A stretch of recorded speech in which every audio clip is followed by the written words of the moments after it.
Good evening my dear student.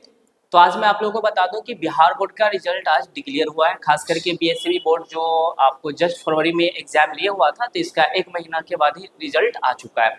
उसमें बहुत सारे जो मेरे बच्चे जो मेरे संस्थान से पढ़ते थे उन लोगों का नंबर बहुत अच्छा आया है। बहुत सारे ऐसे बच्चे हैं जो होली में घर चला गया। तो मैं सभी बच्चों को पहले ये बता दूं कि जो भी बच्चे मेरे संस्थान से जुड़े हुए थे, मेरे इंस्टीट्यूट से जुड़े हुए थे, जो संस्थान स्टार्स जो पटना में, वो बहुत सारे बच्चे जो घर चले गए, तो सभी बच्चे को मैं डेट बता दूंगा कि इसके लिए सभी बच्चों के लिए रीयूनाइट पार्टी रखा गया है। तो कब रखा गया, मैं डेट आपको ग्रुप में भेज दूंगा। कुछ बच्चे थे जो आज पटना में थे, जिनके नंबर्स भी अच्छे आए, टॉपर वेरिफिकेशन के लिए कॉल भी आया था, तो वो बच्चे लोग बोर्ड भी गए थे।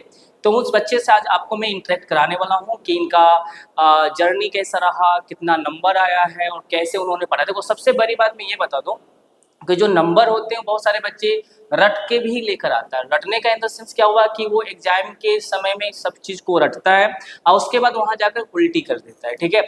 लेकिन यहाँ पे जो आप बच्चे देख रहे हो, उसने बस रटा ही नहीं है, बातों को समझा भी है। कहने की लॉजिक, हिस्ट्री क्या है, पॉलिटी क्या है, ज्योग्राफी क्या है, बहुत सारे जो सब्जेक्ट ह्यूमैनिटीज सेक्शन में होता है उसको समझा भी है, ठीक है। तो मैं आपको एक एक बच्चे से इंटरेक्ट करवाऊंगा और आप इन बच्चों को जर्नी को भी देखेंगे, कैसे पढ़ता था, पढ़ने का तरीका क्या था, हिस्ट्री पढ़ने का तरीका क्या है और हिस्ट्री को कैसे पढ़ना चाहिए। आजकल बहुत सारी हिस्ट्री को डिस्टॉर्ट किया जाता है, तो सब पे आपको ये बच्चे लोग बताएंगे। तो शुरू करते हैं, एक एक करके शुरू करते हैं। यहाँ पे मैं सबसे पहले नाम बता दूँ, ये जनरली झारखंड से है, इनका नाम अरविंद कुमार है, आप देख पा रहे होंगे। और ये जो है ये गौरव है और ये बिहार से है, ठीक है। खास करके शायद शेखपुरा डिस्ट्रिक्ट बिहार से आता है, ठीक है। और इनका जो टॉपर वेरिफिकेशन में इनका नाम भी आया था। तो गौरव कुमार है जो मेरे संस्थान से 2023 में जुड़ा हुआ था, जब मेरा संस्थान यहाँ पे था, तो ठीक है। तो मैं सबसे पहले मैं अरविंद कुमार से ही शुरू करूंगा, ठीक है। कि ये बच्चे, क्योंकि देखो ये तो बिहार का है, तो इन बिहार का है तो कोई दिक्कत नहीं, क्योंकि संस्थान पटना में है और बिहार में ही है। लेकिन ये झारखंड का है, तो इनका और हमसे कैसे जुड़ा हुआ है, क्योंकि बच्चे झारखंड का है। तो फिर मैं इनका पूरा जर्नी अपने मैं इनसे ये पूछ लेता हूँ कि इनका आज जो बिहार बोर्ड का रिजल्ट डिक्लेयर हुआ उसमें इनका नंबर कितना आया है। तो सबसे पहले तुम ये बता दो कि तुम्हारा नंबर कितना आया है। मेरा नाम अरविंद कुमार है और मैं झारखंड से बिलोंग करता हूं और मेरा एडमिशन जो है सो पटना के एएन कॉलेज में ही हुआ था और मैं यहीं से एग्ज़ाम दिया हूं। और इस बार जो आज रिजल्ट जारी हुआ उसमें मेरा 450 मार्क्स आया है, टोटल 90%। ओके। और सबसे बड़ी बात है कि बच्चे झारखंड का है और इसके जितने भी सब्जेक्ट है सब में आप देखोगे तो डी लगा है। अब बताओ, तो डिस्टिंक्शन की बात करो तो उनके हर सभा में तो डी लगा हुआ है। इससे ये होता है कि बच्चे के हर सब्जेक्ट में अच्छे खासे नंबर है। मतलब सब्जेक्ट के प्रति जो उनका रुचि है वो हर सब्जेक्ट अच्छा रखना है, क्योंकि इसके हर सब पेपर में इसका 90 से ऊपर ही नंबर है। तो होने वाला है। पहले तो ये बता दो कि झारखंड से तुम बिहार जो आए पढ़ने के लिए, ठीक है। तो बिहार में तुम्हारा एक्सपीरियंस कैसा रहा और कैसे पटना को तुमने कैसे जज किया, कैसा लगा 2 साल में पटना तुम्हें, ठीक है। और खास करके जब तुम निष्ठा से जुड़ा, ठीक है। और मैं ये भी बताऊंगा कि ये बच्चे जब हमसे जुड़े तो क्या कहानी था। नहीं तो तुम अपना फीलिंग बताओ, खास करके जब यहाँ आए। मैं पटना पहले पटना में मुझे 10वां का एग्ज़ाम जब हुआ तो झारखंड बोर्ड में लेट से रिज़ल्ट आता है और एग्ज़ाम भी लेट से हुआ था। तो रिज़ल्ट आने के तुरंत बाद ही मैंने यूट्यूब पे सर्च किया कि बिहार का जो टॉप कॉलेज कौन सा है, टॉप में मेरा एडमिशन हो सकता है। तो मैंने यूट्यूब से जाना कि एएन कॉलेज जो है सो बिहार का नंबर 1 कॉलेज है और मैंने इसके लिए ऑप्स बिहार पे अप्लाई किया। फिर मेरा एडमिशन हो गया, वेरिफिकेशन के लिए बुलाया गया तो मेरा वेरिफिकेशन हो गया, एडमिशन हो गया। तो अब कंफर्म था कि अब मुझे पटना में ही रहना है 10th के बाद। तो मैंने पटना आया, फिर 1-2 महीना ऐसे ही जब तक एडमिशन नहीं हुआ तब तक मैं रहा। उसके बाद मैंने एडमिशन लिया जहाँ पे रवि सर से मेरा मुलाकात हुआ और इनके टीचिंग एटीट्यूड जो था वो मुझे पसंद आया। बहुत ही अच्छे तरीके से हिस्ट्री, ज्योग्राफी, हिस्ट्री और पॉलिटी को ये फिलोसफिकल माइंड से पढ़ाते थे, तो मुझे अच्छा लगा। फिर मैं इनसे जुड़े ही रहना चाहता था। तो फिर नए संस्थान में रवि सर का जो अपना संस्थान है निष्ठा आर्ट्स, मैं इसमें एडमिशन लिया 12th में। 11th तो मेरा दिक्कत हो गया, बहुत सारा समस्या आया तो नहीं पढ़ पाया। लेकिन 12th में मैंने इनके गाइडलाइन में और इनके द्वारा लाए गए बहुत सारे इंग्लिश के टीचर, ज्योग्राफी के टीचर, वो और इकोनॉमिक्स के टीचर, वो लोग भी अच्छे थे। तो बहुत सारा गाइडलाइन में इनसे लेता ही रहता था, बस सारे सब्जेक्ट में ये गाइड करते थे। और सबसे ज़्यादा जो मायने रखा वो इनके जो पढ़ाने का तरीका, और उसके बाद जो पढ़ाए उससे रिलेटेड जो क्वेश्चन देते थे, डेली ये क्वेश्चन देते थे कि इसको घर से जैसे भी हो, जहाँ से भी हो, देख के लिख के लाना, या फिर जैसे। तो मैं पूरा कोशिश करता था कि अपना बेहतर आंसर लिखूं, और फिर 12th का एग्ज़ाम दिए फिर आज। ठीक है। तो ये तो तुम्हारा ठीक है कि पटना में ही तो तुम्हारी पढ़ाई से जुड़ा हुआ। पटना तुम्हें बेसिक कैसा लगा, थोड़ा ये भी बता दो, क्योंकि तुम झारखंड से हो, आई थिंक कि पटना 2 साल से रह रहे हो, तो कैसा लगा तुम्हें पटना? क्योंकि Patna capital city of Bihar है, तो थोड़ा पर्सनल एक्सपीरियंस भी बता सकते हो। अब इतना भी खराब नहीं, क्योंकि पटना गंगा नदी के किनारे है ना जी? हाँ, पटना अच्छा है, और पटना गंगा नदी के किनारे है, तो बहुत ही ज़्यादा जो इसका नेचुरल ब्यूटी जो कह सकते हैं, तो बहुत ही ज़्यादा खूबसूरत है। पटना में जब मैं आया तो यहाँ के लोग लगभग झारखंड से मैं हूँ, तो फ़ैमिलियर ही थे, ज़्यादा फ़ैमिलियर ही थे। लेकिन बहुत सारा यहाँ पे समस्या भी आया, जैसे मैं 11th में जहाँ पे रहता था, तो यहाँ से मेरा कॉलेज 5-6 किलोमीटर दूर हो जाता, तो उसके लिए मैंने एक साइकिल लिया। लेकिन यहाँ पे जिस लॉज पे रहता था, उस लॉज से मेरा साइकिल ही गायब हो गया। और फिर पटना के जो पीपल्स हैं, उनके जैसे लॉज में रहता था तो और भी बच्चे रहते थे, वो लोग बहुत ही ज़्यादा फ़ैमिलियर थे और कोऑपरेटिव थे। और जो भी टीचर मुझे मिले वो लोग भी बहुत ज़्यादा कोऑपरेटिव, और 12th के जो टीचर लोग थे उनसे तो मतलब समझिए बहुत ही ज़्यादा अच्छा लगाव रहा। और पटना वैसे मैं ज़्यादा घूमा नहीं, लेकिन चिड़ियाघर, गंगा किनारे जो है सो बहुत अच्छा लगता है बैठ के आराम करना। Okay, very nice. तो सबसे पहले मैं बात ये बता दूं कि जब मैं जिस संस्थान में पढ़ाते थे, तो इस बच्चा से जब मेरा पहली बार मुलाकात हुआ था, तो मैं जब इसको देखते रहता था तो बड़ा ही मासूम की तरह वो हमें भी देखता रहता था, ठीक है। और एक दिन मुझे वो, जब मैं इस सीढ़ी से उतर रहा था, तो उसने हमें रोका और फिर अपना बात उसने बताना शुरू किया कि सर हमें आंसर राइटिंग में दिक्कत होती है, सर मैं कैसे पूरा क्या ठीक कर पाऊँ, मुझे इंग्लिश में आंसर राइटिंग करना है, अच्छी किताबें कहाँ मिलेंगे। तो उस दिन से बच्चे से मेरा इंटरेक्शन हुआ, उसके बाद से आज तक इससे अच्छा खासा इंटरेक्शन है, तो मैं बता सकूँ। अगर उसको, अगर मैं एज कि मैं एक एरोगेंट टीचर की तरह अगर मैं इससे जुड़ता हूँ, तो वो अपने बहुत सारे समस्या या बहुत सारे ऐसे बात होंगे जो हमें नहीं बता पाएंगे। तो इसीलिए मैं हमेशा एक छोटे भाई या बड़े भाई की तरह ही हमेशा इन लोगों से जुड़ता रहा। कोई भी समस्या हो तो आप डायरेक्ट बताइए और इस समस्या का हल होगा। दूसरी बात आप ये बताइए कि जो आपका आंसर राइटिंग जो हम आपको करवाते थे, आंसर राइटिंग, तो ये आपको अपनी खास करके आपके थिंकिंग एबिलिटी में किस तरीके से एनहेंस किया, मतलब आपको बढ़ावा दिया, खास करके आंसर राइटिंग, और जो आगे चलकर क्या लगता है ये? सर, आंसर राइटिंग की बात करें तो सर, सबसे पहले तो मैं स्टेट बोर्ड जैक बोर्ड से पढ़ा था, तो पहला से लेकर 10वीं तक की जो मेरी पढ़ाई थी वो टोटल पूरा जो है सो हिंदी माध्यम में हुआ था। तो मैं जब यहाँ पे आया तो मेरा मन किया कि नहीं, हमको इंग्लिश में पढ़ना है, चूँकि इंग्लिश हमको अच्छा लगता था। और इंग्लिश के लिए मैं बहुत ज़्यादा कन्फ्यूज़ था कि मैं हिंदी में पढ़ूँ या इंग्लिश में। तो रवि सर जो थे, इनका नोट्स भी, जो मटेरियल भी मिलता था वो हिंदी इंग्लिश बाइलिंगुअल मिलता था। कॉलेज भी जाता था तो कॉलेज में भी मैक्सिमम जो है सो इंग्लिश माध्यम में ही पढ़ाने की सर कोशिश करते थे और इंग्लिश में ही पढ़ाते थे।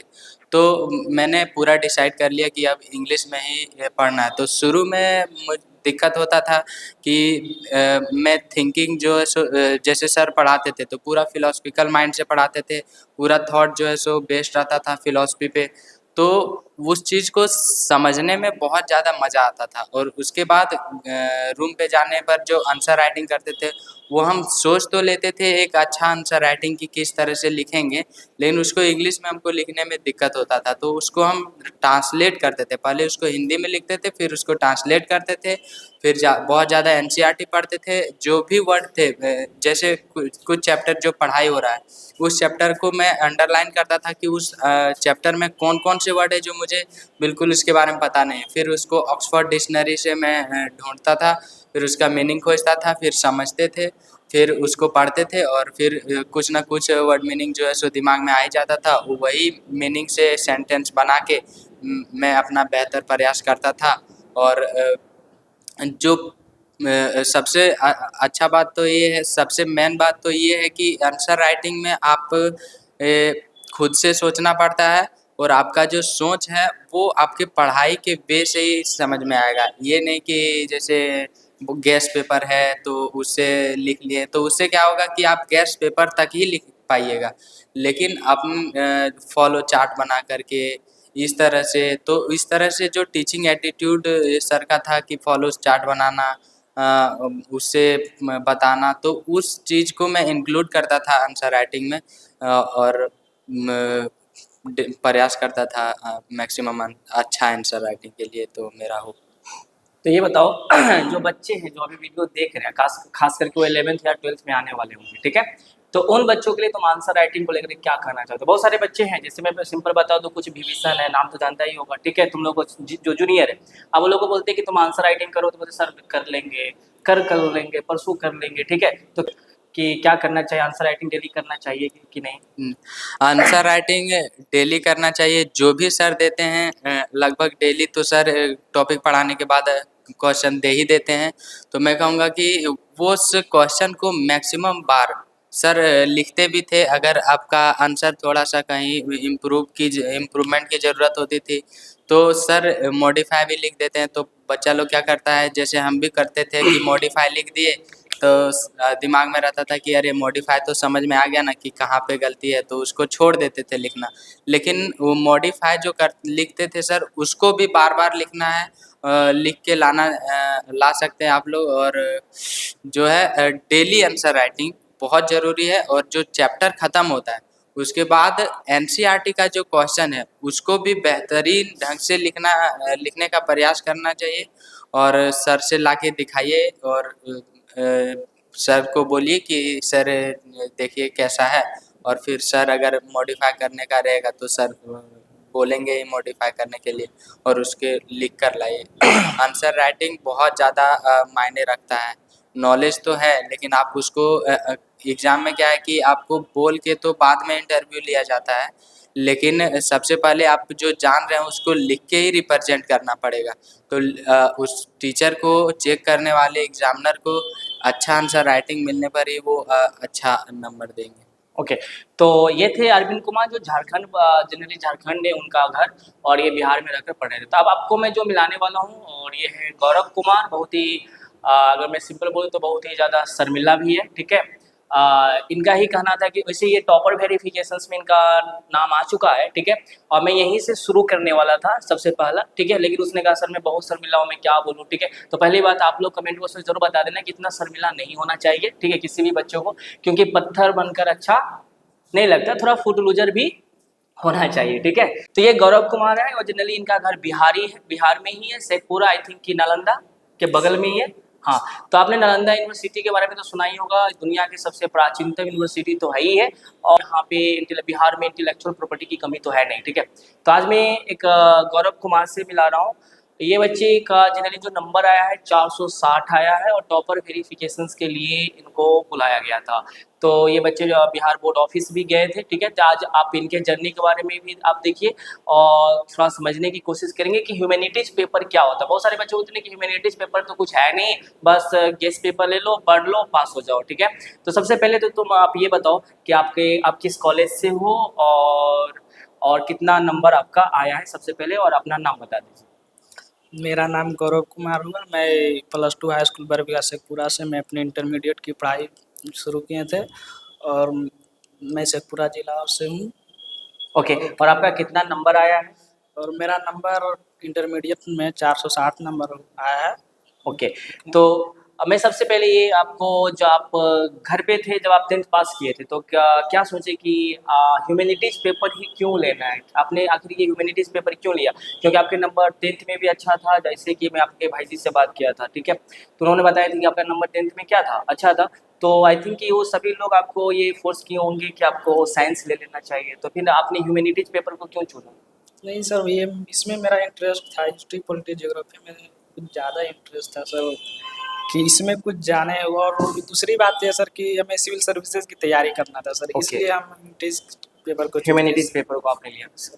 तो आपने ह्यूमैनिटीज़ पेपर को सोचकर तो फिर आपने पटना आना ही क्यों चुना? घर पे भी रहकर आप तैयारी कर सकते थे, कारण कुछ? ये ह्यूमैनिटीज़ के लिए सर हमारे गांव में इतने अच्छे कोचिंग नहीं थे सर, और इतने अच्छे टीचर भी नहीं थे कि वो वहाँ से अच्छे से तैयारी कर सके सर। इसलिए हमको सर, भैया पटना में रहते तो अच्छा अपॉर्चुनिटी था कि पटना में रहकर ओके, अच्छा से पढ़ाई कर सके सर। ओके। तो जब आपने ह्यूमैनिटीज़ पेपर को चुना और पटना आया, ठीक है?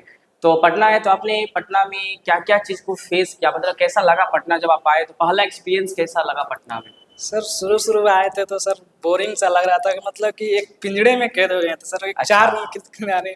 सर उसके बाद जब कोचिंग सर जॉइन किए तो सर आपसे मुलाकात हुआ, जो आप में सर क्लोज़ होना चाहते सर, आप में बहुत इंटरेस्ट आ गया सर, कि आप जिस आपके पढ़ाने का जो स्टाइल था सर वो मुझे बहुत अच्छा लगा। तो सर सोचे कि आपसे जुड़े, और आपसे बहुत सारा सवाल था सर कि अच्छे से पढ़ाई कैसे किया जाए सर, तो ये सब वगैरह, और आगे की जर्नी कैसे किया जाए कि आगे हमें सिविल सर्विसेज की तैयारी में मदद मिले सर, कि आराम से हो जाए वो सब सर। ओके। तो इसलिए सर आप लोग जो 10th में जो ह्यूमैनिटीज़ पेपर पढ़े होंगे जैसे ज्योग्राफी, हिस्ट्री, पॉलिटी या और भी सब्जेक्ट इकोनॉमी वगैरह और आप जब 11th में आए और जब आपने हिस्ट्री, पॉलिटी को पढ़ा तो या 12th में हिस्ट्री, पॉलिटी, ज्योग्राफी पढ़ा तो आपको जब आप 11th और 12th में जब ये ह्यूमैनिटीज़ पेपर को पढ़ा तो कैसा लगा? एकदम सर मस्त, बढ़िया, बहुत मस्त है सर। मतलब कि आप जिस तरीक़ा से पढ़ाते थे सर, फिलोसफिकल माइंड एकदम प्रेजेंट लाइफ से जुड़े हुए एग्जाम्पल देकर, इसमें बहुत इंटरेस्ट सर आ जाएगा। अगर आप लोग पढ़िएगा सर रवि सर से, तो आपको उसमें बहुत इंटरेस्ट आ जाएगा कि नहीं, ये हमारे आसपास जो घटना हो रहा है उससे जुड़े हुए पूरा अच्छे से कनेक्ट कर के पढ़ाते थे सर, तो हमें बहुत अच्छा लगा सर ओके। पढ़ाते हुए। और आप लोगों ने कभी 10th में खुद से आंसर राइटिंग खास करके ह्यूमैनिटीज वगैरह, कि मैं सिंपल आप लोगों को बताऊं तो बहुत सारी चीज़ें क्या होता है और जिसके कारण हिस्ट्री जैसे सब्जेक्ट इतने इंटरेस्टिंग सब्जेक्ट होते हैं। मैं तो कहता हूँ इतिहास सबको पढ़ना चाहिए क्योंकि इतिहास एक दर्पण के समान होता है और दर्पण से हम अपने अतीत के बारे में देख सकते हैं कि सच में जो आज जो मेरा माहौल है, जो मेरा जो सिस्टम है, वो कैसे इवॉल्व हुआ, कैसे एक प्राइमोर्डियल टाइम से मतलब आदिम युग से आज हम यहाँ तक कैसे पहुँचे, तो वो हमें हिस्ट्री से ही समझ में आता है, ठीक है? तो मैं तो ये कहूँगा कि हिस्ट्री सबको पढ़ना चाहिए, चाहे वो साइंस के बच्चे हो या चाहे वो टेक्नोलॉजी के बच्चे हो, चाहे किसी भी एज का हो, ओल्ड एज पर्सन्स हो, चाहे वो यंग एज हो, हिस्ट्री सबको पढ़ना चाहिए ना।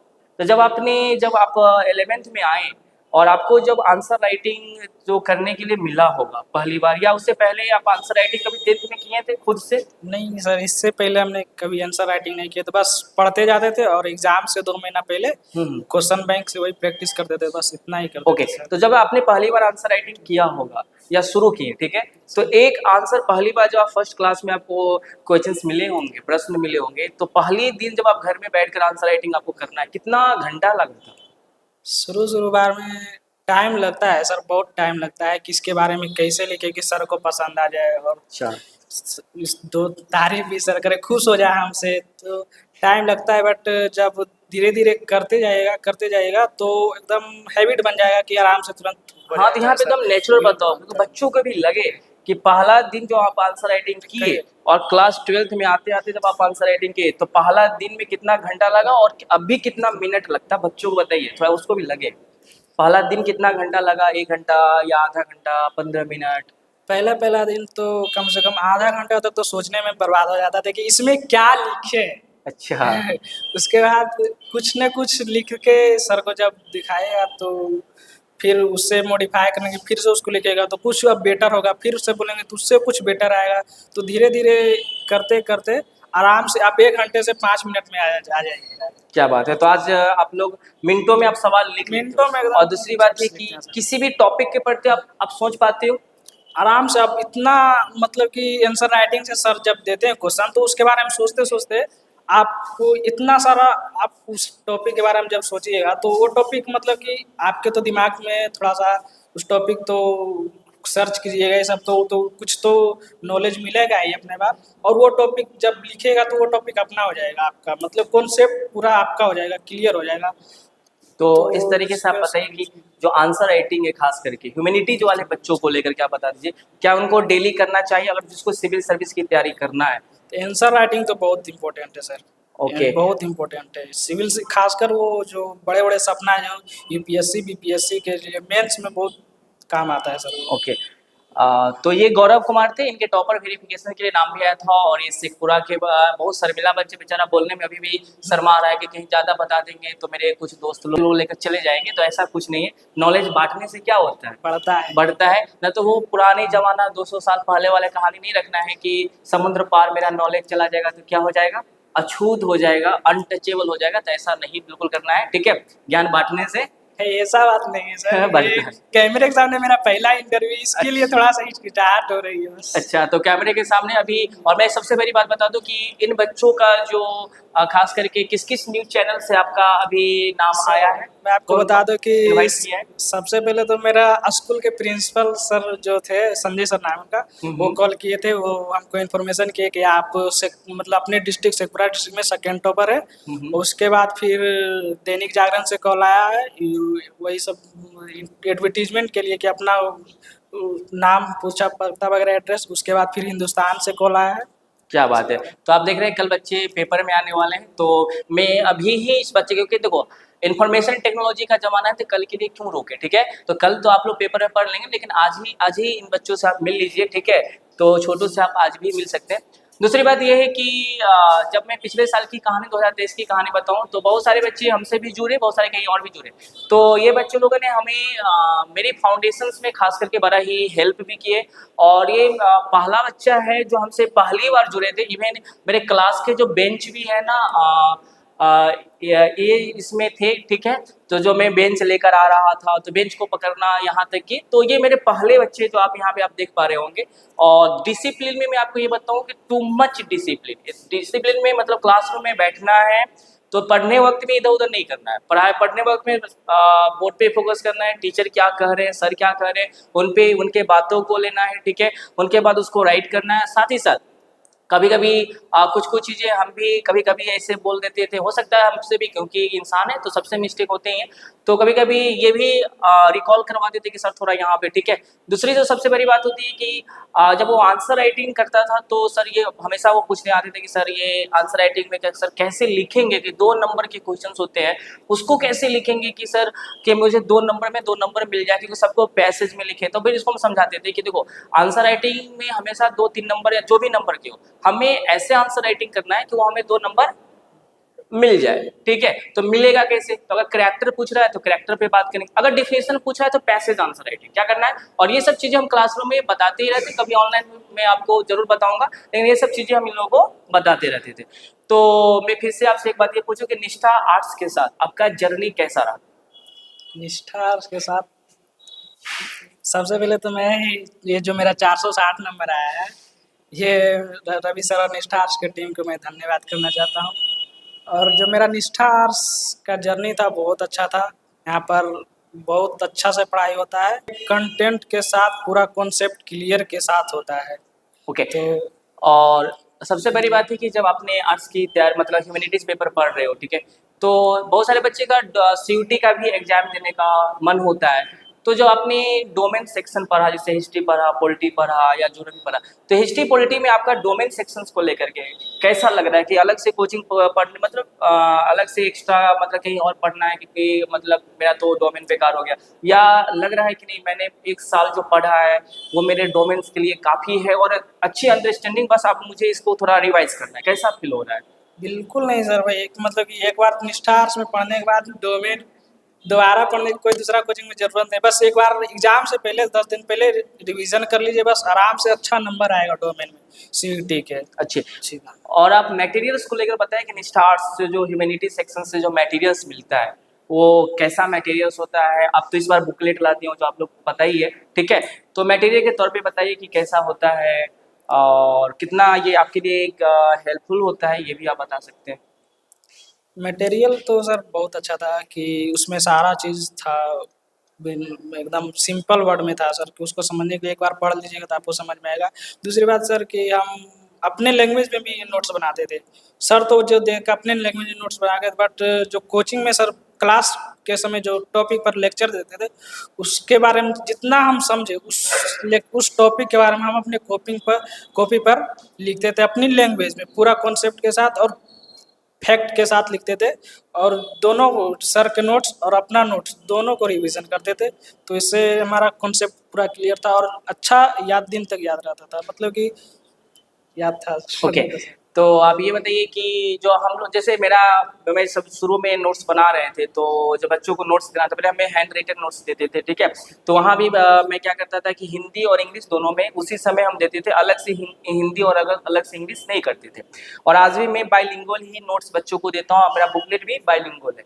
तो क्या ये आप लोगों के लिए बेनी मतलब ये हेल्पफुल है या अलग कर देना चाहिए, या ये सही है जो बाइलिंगुअल एक ही जगह पे दोनों मिल जाते हैं? नहीं, सही है सर, बाइलिंगुअल है सो सर सही है, क्योंकि आगे जाके इंग्लिश हिंदी इंग्लिश दोनों में समझने में बहुत अच्छा रहता है अच्छे। सर। कुछ वर्ड इंग्लिश में ही समझ सकते हैं तो अच्छा रहता है सर, ओके, सबसे अच्छा रहता है। Very nice. तो यहाँ तक आप लोगों को समझ में आया आई थिंक कि आपको, तो ये बच्चे हैं जो छोटे छोटे बच्चे हैं और इनके सपने बहुत बड़े हैं, ठीक है। और मैं तो अभी भी कहता हूँ कि जितने भी बच्चे हैं उनके सपने अगर बहुत बड़े हैं तो उनको कुछ करना नहीं है, अपने रास्ते हमेशा बनाते चलना है, ठीक है। क्योंकि बड़ा अच्छा एक कवि ने कहा था कि this life is not a bed of roses, it is full of difficulties. ये जो जिंदगी है गुलाबों की सेज नहीं होती है, कठिनाइयों से पूरी भरी होती है।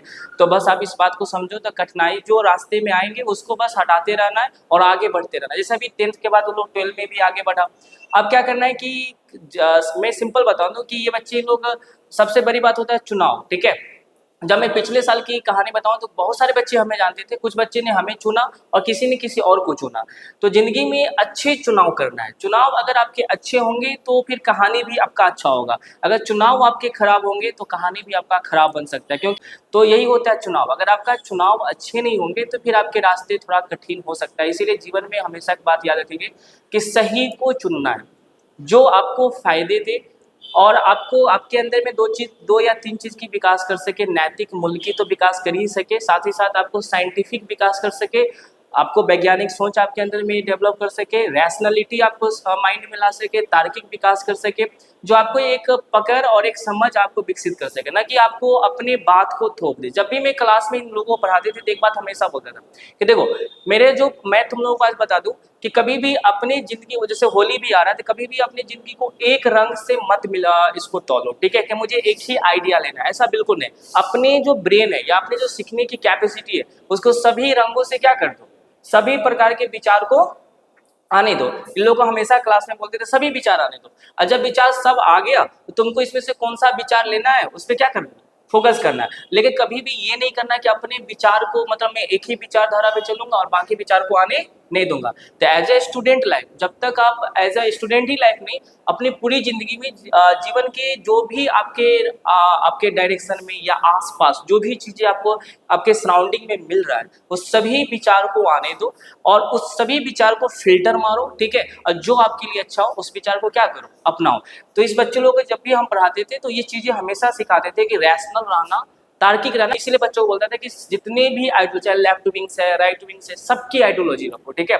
और फिर उस आइडियोलॉजी के बाद अपने आप को फिल्टर करो कि कौन आपके लिए अच्छा हो सकता है, कौन आपके लिए खराब हो सकता है। तो कभी भी ह्यूमैनिटीज की पढ़ाई करो तो ये बातें हमेशा ध्यान रखना, चुनाव अच्छा करना है। अगर जिंदगी में चुनाव अच्छे नहीं करोगे तो फिर आपके समय निकल जाता है, फिर आपकी कहानी खराब हो जाएगी। तो इसलिए मैं ये बच्चों लोगों को भी बोल रहा हूँ कि आप आगे बढ़ना है, ठीक है। नंबर तो आते ही रहते हैं और नंबर्स आएंगे जब मेहनत करेंगे तो, ठीक है। और भी कुछ कहना चाहे तो आप कह सकते हैं। और कभी कभी ये बच्चे हमको बड़ा तंग कर देते थे क्लास में, अभी भी मुझे याद है, बहुत रुलाया ये लोग 12 में, ठीक है। 12 की बैच जो इस बार की बैच है, मतलब 2023 वाले बहुत ही रुलाया भी है, लेकिन फाउंडेशंस में कहा जाए तो फाउंडिंग मेंबर है, जैसे यूनाइटेड नेशंस के फाउंडिंग मेंबर थे ना, इसी प्रकार ये लोग हमारे फाउंडिंग मेंबर है, ठीक है। तो इन लोगों ने हमें चुना, और जब उन लोगों ने हमें चुना तो हमें भी एक सिंपल था कि इसने हमसे जब पूछा था कि सर अगर मान लीजिए कि ऐसा कुछ हुआ तो आप हमें पढ़ाएंगे या नहीं पढ़ाएंगे, तो हमने इसको एक ही बात बोला कि अगर मैं रूम पे रहूँगा तो तुम्हें रूम पे पढ़ा दूंगा, ठीक है, तुम्हारे रूम पे आकर पढ़ा दूंगा, लेकिन मैं तुम्हारे पूरा सिलेबस पढ़ा दूंगा, इसका टेंशन बिल्कुल नहीं लेना। तो फिर तब क्या है कि उनको बहकाने वाले और भड़काने वाले है ना जी, बहुत सारे लोग मिले, तो उसको थोड़ा बिलीव हुआ, तो उसने चुनाव वहीं पे होता है कि आपको चुनाव करना, आपके रास्ते में बहुत सारे लोग मारा नाम के लोग हैं, मिलते रहते, माया तो मिलता ही रहता है। तो आपको क्लास में, खास करके निष्ठा क्लास में, क्या डेमोक्रेटिक माहौल रहता है? यस सर, पूरा डेमोक्रेटिक माहौल रहता है और कॉन्स्टिट्यूशन का भी पूरा माहौल रहता है। जैसे मैं बीच बीच में दोनों को सपोर्ट करता हूँ, और जो भी जिसका बुराई है उसको समझने का जो क्षमता है सर वो डेवलप किए हैं। और ऐसा नहीं है कि हम सर के बात को तुरंत ये बोल दिए और हाँ तर्क करते हैं, वो कैसे सही है कैसे गलत है, क्यों सही है क्यों गलत है, वो सब चीज़ पूछने का हम लोग को पूरा लिबर्टी मिलता था और पूछते थे। और रह गया बात सर जैसे बोले सिलेक्शन का, तो ये सबसे बड़ा चीज़ है, सही बात है कि अगर हम ज़िंदगी मौका एक बार देती है, अगर हम उसको बढ़िया से नहीं यूज किए, नहीं चुन पाए, तो हम लोग को आगे चल के समस्या होता है। जिसको किसी चीज़ का नीड होता है तो दिल से तो उसको भगवान जुटाने की पूरी कोशिश करता है। जब सर बोल दिए कि अब जहाँ भी रहेंगे वहीं से पढ़ाएंगे, तो बस सर के बातों में बिलीव किया और बहुत ज़्यादा हमको फ़ायदा मिला।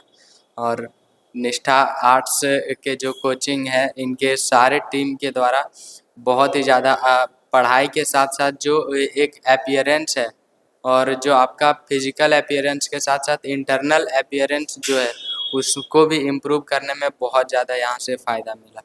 ओके, तो आप लोग के पापा मम्मी को बताओ कि आज के दिन में वो कितना खुश है, ठीक है, क्योंकि यही तो आज की दिन है। जी सर, तो जैसे रिजल्ट हमको पता नहीं था कि आज रिजल्ट आया, तो मेरा एक दोस्त है उसने बताया कि रिजल्ट तुम लोग का आ गया, तो मैंने बोला रिजल्ट आ गया है चेक करो, तो चेक किया तो रिजल्ट देखा तो 450 था। मेरा इच्छा भी था कि 90% से कम नहीं आना चाहिए, और कम से कम 90% आ ही गया। तो भी बताया तो वो लोग भी बहुत ज़्यादा खुश हुए कि चलो पटना गया तो थोड़ा पढ़ा और मैक्सिमम प्रयास किया, उसके बाद जो भी छोटा मोटा जो भी हासिल हुआ है वो अच्छा मेरे जीवन के लिए जो आगे की पढ़ाई है उसके लिए मैंने इसे प्रोत्साहन के रूप में इसको टैग किया। क्या बात है, तो अब आगे बढ़ना है, ठीक है। और तो अपने आज कैसा लग रहा है तुम्हें, मतलब ये 2 साल जो तुम रात दिन खाना भी बनाना पड़ता होगा, एज ए स्टूडेंट लाइफ में सबसे बड़ी दिक्कत ये होता है कि, है ना जी, अंदर 10 तक कुछ नहीं करना है, कुकर के ढक्कन भी नहीं खुलता है ना। मैं भी जब अंदर 10 के बाद जब मैं पहली बार मुझे कुकर का ढक्कन नहीं खुलने आता था, तब मेरे को चावल निकलना होता था, मेरे कुकर के ढक्कन को ऐसे ऐसे टेढ़ा मेढ़ा, तो बड़ा अच्छे से फिर सीनियर लोग सिखाए, सीनियर भैया लोग, ठीक है।